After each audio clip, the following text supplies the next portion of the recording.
First, that dito is humility.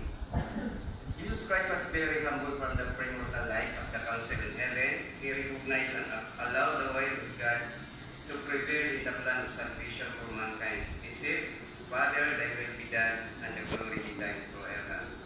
Alam natin kung ano yung ginawa ni Jesucristo in order na marinig tayo ng mga tao. And then, sabi nito, we know that Jesus Christ taught humility and humbled himself to glorify his Father.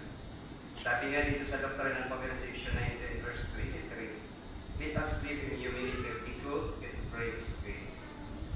In 1 Peter 5, chapter 5, verse 5, humility presents glory and it brings God's favor upon us. Yea, and all you be subject one to another, and be clothed with humility, for God resisteth the proud and giveth grace to the humble. Humility brings gentle answer. It is the source of a righteous character. As we know, brethren and sisters, sa panahon